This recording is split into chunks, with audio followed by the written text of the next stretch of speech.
Fala pessoal, segundo dizem por aí, a Bíblia afirma claramente que os afeminados não herdarão o reino dos céus. Esta informação está em 1 Coríntios capítulo 6, versículo 10.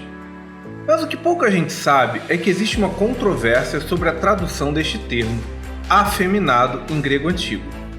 Você sabia que talvez ele não signifique exatamente o que você imagina? Neste programa eu quero conversar com vocês sobre o que o autor deste livro bíblico, Paulo de Tarso, pode ter querido dizer com este termo. Se você se interessou por esta discussão, quer ampliar os seus conhecimentos e participar do debate, dá aquele like, se inscreve no canal, ativa o sininho e vem comigo. A você que já é inscrito no canal, meu muito obrigado. Para quem não conhece a Bíblia, o trecho que condena os afeminados também arrola outras pessoas que supostamente não vão para o reino dos céus e, portanto, vão para o inferno. A frase completa, de acordo com as traduções bíblicas recentes, é, abre aspas, não erreis, nem os devassos, nem os idólatras, nem os adúlteros, nem os afeminados, nem os sodomitas, nem os ladrões, nem os avarentos, nem os bêbados, nem os maldizentes, nem os roubadores herdarão o reino dos céus. Fecha aspas. Ou seja, dá para ver que há bastante gente que não vai para o reino do céu. Neste trecho, existem duas palavras que, alegadamente, condenam os homossexuais. Entre eles estão os afeminados e os sodomitas. Neste programa, nos concentraremos exclusivamente na primeira e deixaremos os sodomitas para outra ocasião. A palavra grega que tradicionalmente se refere aos afeminados é malakoi. Só que você sabia que a tradução desta palavra é extremamente imprecisa? Mas então o que ela significa? Antes da gente analisar o que pode verdadeiramente ser esta palavra, gostaria de fazer com vocês 5 apontamentos teológicos. Em primeiro lugar, o documento em questão é um livro bíblico chamado Coríntios. Literalmente, ele é uma carta que foi escrita por Paulo de Tarso aos povos que habitavam a região grega de Coríntios. Posteriormente, essa missiva foi incorporada ao que hoje chamamos de Bíblia, e que alguns entendem ser a palavra de Deus. Aí, olha que doido. Imagina que séculos atrás você escreve uma carta com sua visão sobre vários assuntos. Aí depois alguém pega o que você escreveu e diz que é o próprio Deus falando. Será que isso faz sentido? Aliás, do ponto de vista histórico, cientistas até têm dúvidas sobre se Paulo realmente escreveu todas aquelas cartas, ou ao menos todos os seus trechos. E aqui, vale ressaltar que em outros documentos, o mesmo Paulo manda os homens não fazerem a barba e as mulheres ficarem caladas nas igrejas. Isso não impede que cantoras gospel se apresentem em púlpitos por aí. Em outra carta, aos povos efésios, em capítulo 5, versículo 5, Paulo diz que quem pratica heterossexualismo sem ser casado também vai para o inferno. Mas poucos heterossexuais lembram disso. No final, a fé cristã é sempre o trecho bíblico que me convém. O segundo apontamento teológico que quero trazer é com relação ao foco excessivo nos afeminados. Isso porque a carta de Paulo condena claramente os maldizentes. O que mais tem por aí é crente que faz fofoca e acredita e compartilha em fake news que falam mal dos outros. Paulo também diz que os bêbados não vão para o céu. Você vê crente na porta de boates hétero, onde as pessoas bebem a rodo, condenando os seus frequentadores?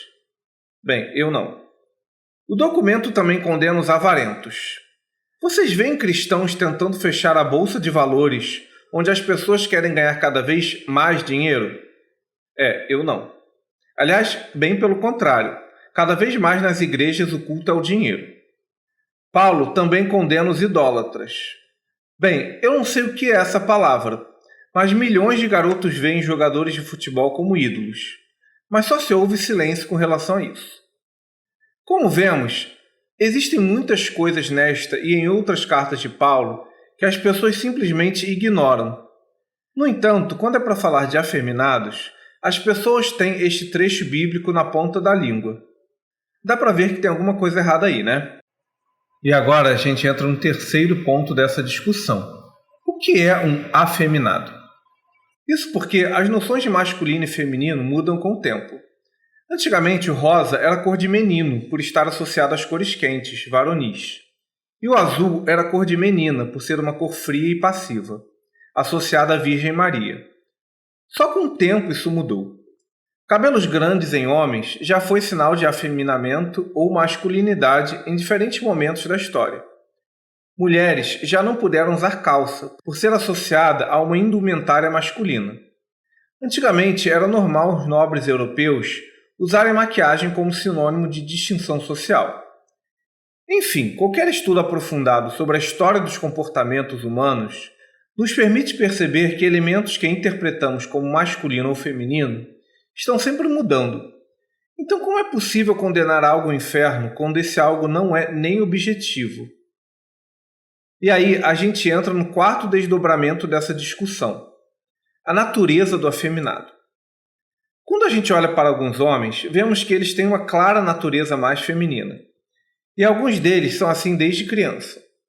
Sempre há um esforço de tornar esses meninos mais masculinos, mas este movimento é quase sempre inútil e fantasioso. Alguns homens nascem com uma natureza afeminada muito bem demarcada, em sua voz, trejeitos, etc. Ainda que seja difícil definir objetivamente o que é feminino. E aí a gente tem o seguinte dilema. Partindo do pressuposto que alguns meninos nascem dessa forma, como é possível o tal do Deus perfeito, onipotente, onipresente e cheio de amor criar uma pessoa que já nasce condenada ao inferno? Isso não faz sentido algum na minha cabeça. A ideia de que essas criaturas têm que suplantar o modo como elas mesmas foram criadas por esse Deus, além de cruel, sempre me pareceu de uma imbecilidade ímpar. E por fim, entramos na quinta e última consideração teológica antes de analisarmos o significado da palavra malakoi. Trata-se da própria ideia de inferno. Se a pessoa não vai para o reino dos céus, isso significa que ela vai para o inferno. Contudo, vamos supor que você tivesse um filho que cometesse 2 erros, por exemplo, como a masturbação e jogar RPG. Você colocaria ele num forno ardente pelos próximos 2 trilhões de anos? Não. Então, como pode um Deus de amor fazer isso com seus próprios filhos? Será que realmente a ideia de inferno faz sentido? Além disso, se só Jesus ou Maomé salvam, o que aconteceu com as pessoas que vieram antes de Cristo ou do próprio Maomé? Ou todos eles estão no inferno, o que é injusto, ou todos foram para o céu. Mas neste caso, se elas foram para o céu porque não tiveram oportunidade de ouvir a palavra, isso significa que a vinda de Jesus trouxe às pessoas mais a possibilidade de ir para o inferno do que para o céu. Isso porque foi só a partir dele que as pessoas passaram a ir para o inferno. Você consegue entender como essas ideias de céu e inferno podem ser bobas? Nunca se esqueçam de uma coisa: a ideia de inferno foi feita para controlar pessoas por meio do medo. Racionalmente, ela não faz sentido algum. Isso sem contar que o próprio conceito do que é ou não é pecado varia de igreja para igreja. Feito todos esses 5 apontamentos sobre este trecho específico da carta de Paulo aos Coríntios, deixe claro, portanto, que este programa não é para defender que os afeminados não são pecadores, que eles vão sim para o reino dos céus e que está tudo ok fazer sexo gay. Não, meu objetivo não é esse. Isso porque não sou partidário nem da ideia de inferno e nem da ideia de pecado. Então, qualquer que seja o verdadeiro significado da Bíblia com relação a este tema, pessoalmente eu não levo a sério. O meu objetivo é uma busca honesta do significado da palavra malakoi. Isso posto, vamos agora ao significado deste termo. Mas antes, não esquece de dar aquele like, se inscrever no canal e ativar o sininho. Foi? Então beleza. A versão da Bíblia onde a palavra malakoi foi traduzida por afeminado foi escrita no século IV por um padre da Igreja Católica chamado Jerônimo. Foi ele quem traduziu a Bíblia do grego e do hebraico para o latim, criando assim a Bíblia Latina. Esta obra foi durante muito tempo a principal referência para a Igreja Católica. Tanto é que alguns historiadores como John Boswell afirmam que no seu começo o cristianismo dava pouca atenção à homossexualidade tal como entendemos hoje. E a partir daí, essa tradução feita por Jerônimo acabou se cristalizando nas versões posteriores das diferentes versões da Bíblia. Muito tempo depois, principalmente a partir do século XX, onde se começou a fazer um estudo mais histórico-sociológico da Bíblia dentro das universidades, alguns estudiosos sugeriram que esta tradução poderia estar equivocada. Na verdade, malakoi significaria prostitutos que trabalhavam nos templos, principalmente no de Afrodite. E eles se referiam majoritariamente a garotos jovens. Nesse sentido, a condenação de Paulo se referiria à prostituição masculina. Mas afinal, o que significa este termo? Muita gente acha que o processo de traduzir é fácil, mas isso não é verdadeiro. Palavras têm significados distintos a depender de seus contextos culturais. E isso é especialmente desafiador em línguas antigas, cujos contextos se foram há muitos séculos. Isso significa que a tradução de malakoi não é fácil. Só que de uma coisa a gente tem certeza. O significado literal dessa palavra em grego é suave ou macio. Ele vem do verbo malakuno, e que significa abrandar, deixar-se abrandar, debilitar-se. Quem traduziu esta expressão literalmente por afeminados foi o tal do Jerônimo. Só que, será que dá para concluirmos que algo suave ou debilitado é necessariamente igual a afeminado?